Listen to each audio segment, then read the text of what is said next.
We now present the concluding episodes of Afloat with Henry Morgan.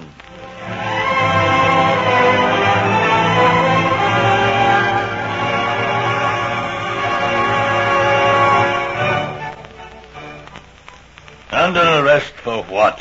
Buccaneering. I gave you warning. Fair warning, Morgan. A pipsqueak like you putting me under arrest? Nonsense, forget it, Sir Thomas, and take your share in the plunder. You still won't believe me. Why should I believe you? Why, my men would sack Port Royal, burn it to the ground. I foresaw that, Captain Morgan. When I heard that your fleet had entered the harbor of Port Royal, I gave orders to the militia to take charge of your ships the moment they entered Port Royal. I know you've been on a buccaneering trip, but I must admit I didn't know that you'd have the audacity to attack the city of Panama. Attack and sack it. Out of your own mouth, you've admitted to an act of buccaneering. That's why I have Hunter here in the room. He can bear witness to your utterances. But, Sir Thomas, you can't mean it. You're not going to arrest Captain Morgan. He's your friend, and in a sense, your partner. I have no choice. First and foremost, I'm the governor of Jamaica, subservient to the king's wishes. I've had orders to suppress the buccaneers, and Captain Morgan is the leader of them. All right, take me, hang me. But you'll never wipe them out. You don't know how to do it. They'll thumb their noses at you, possibly band together and sack the city of Port Royal. I sincerely regret having to do this to you, Morgan. I tried to warn you. Regret? All you think of is your own skin. You're just as guilty as I am. Haven't you always shared in my loot? That was yesterday. We're now dealing with today. I always knew that you were not to be trusted, Sir Thomas. I had a feeling that this might come to pass. What is to be my fate? You'll be sent to England. There you will stand trial. Sir Thomas, you can't do this. I'm carrying out the king's command. But, Sir Thomas... Take it not too hard, lad. Such is the fate of all buccaneers.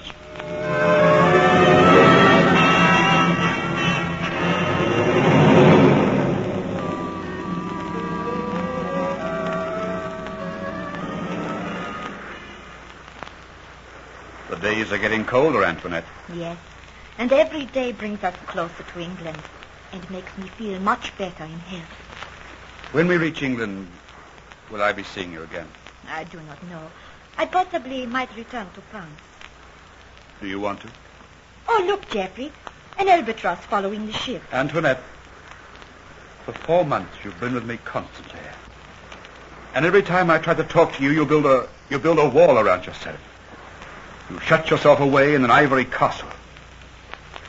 Won't you let down the drawbridge and allow me to cross? Geoffrey, What is it, Antoinette? Are you so blind that you can't see how much these last few months have meant to me? Months in which I have regained my strength and had your companionship. Why can't I talk about it to you? because, Geoffrey, Because what? Let's discuss this barrier which is there and break it down and trample it away. I don't know what it is that has put it there. You must, surely. Open out and talk to me, Antoinette. Then when we'll thrash things out between us... Oh, let's forget this conversation. I want to tell you that I love you. That is why we cannot talk about it. You do not love me, Geoffrey. But I love you. Now, excuse me. I must go into my cabin. Antoinette, no. You love me. Then there is no barrier between us because I love you. No, Geoffrey.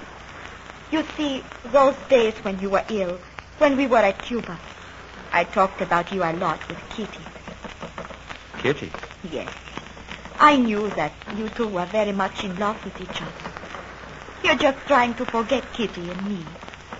Then that is what has been the trouble. But, Antoinette, you're so wrong. I was never in love with Kitty. Not really in love. But Kitty, she told me. I know. I believe Kitty was very deeply in love with me. But I didn't return that sort of love. I held her in great affection. She meant a lot to me.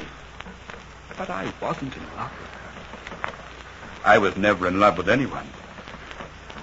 Until I fell in love with you. Oh, Geoffrey. And all these months I thought you were just seeking my company because you were trying to forget about Kitty. No, Antoinette. It couldn't have been.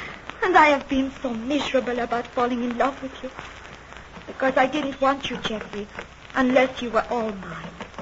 I didn't want you if there was going to be a shadow between us. A shadow of a woman who was dead. It would be too hard to love a man who was in love with a memory. The only memory I will ever be in love with is the memory of the moments I've spent with you.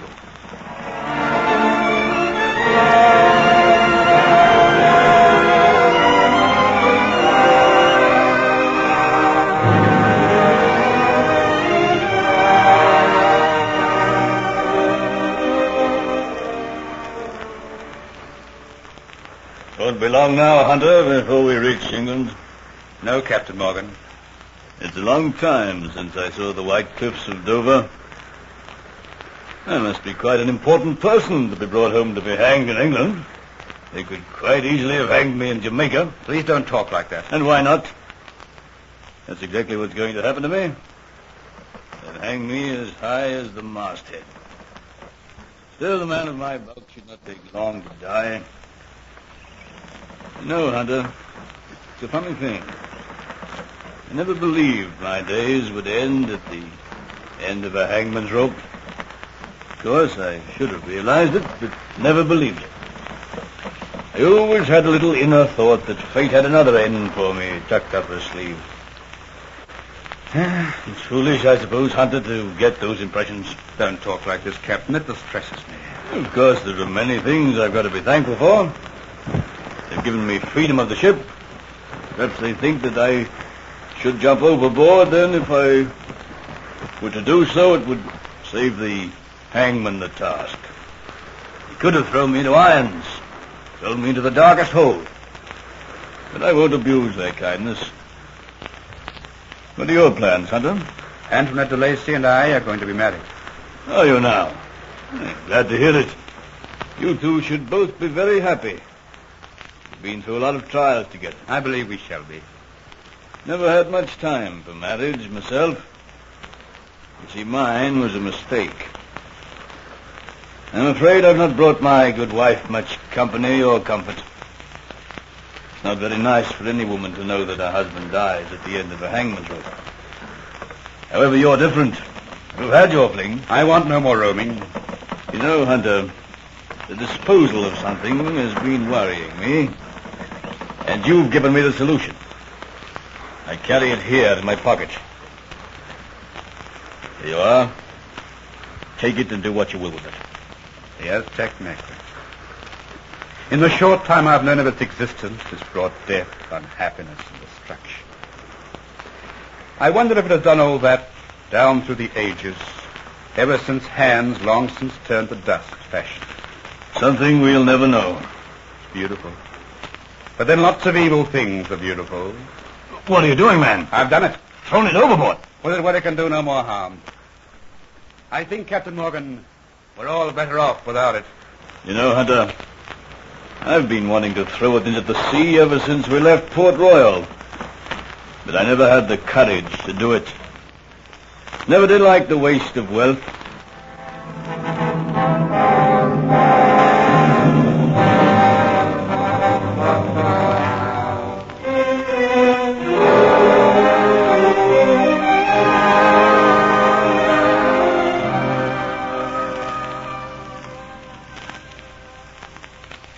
Happy, Antoinette?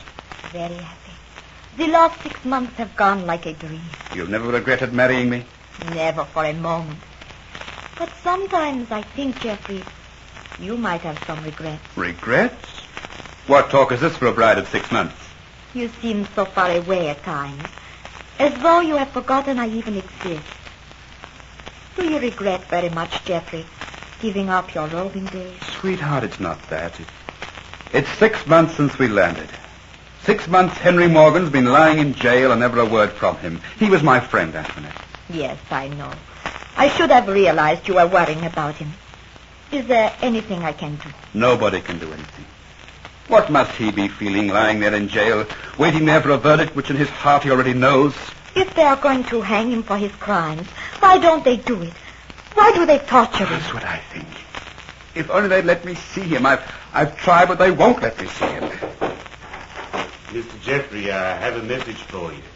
There's someone with news of Captain Morgan. Well, show him in. There's no need to. The message is here already. Jeffrey and Antoinette. Captain Morgan, free! Free and alive, Hunter, free and alive.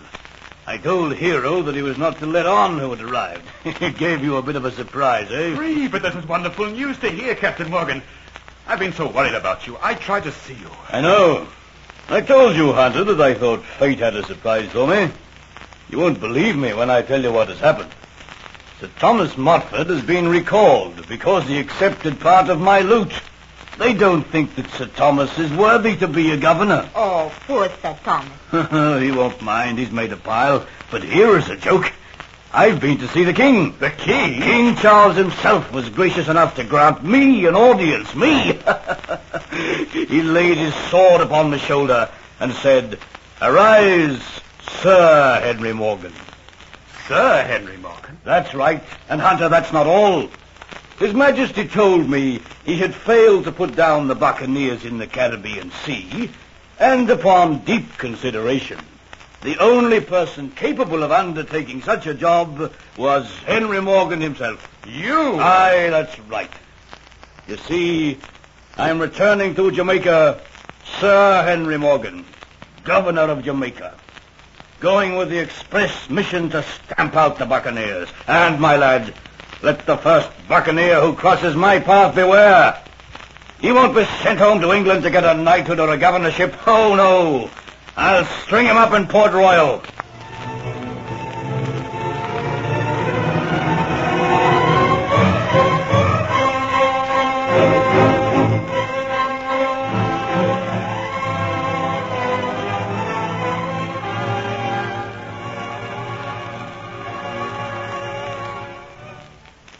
And so concludes Afloat with Henry Morgan, written for radio by Warren Barry and a George Edwards production.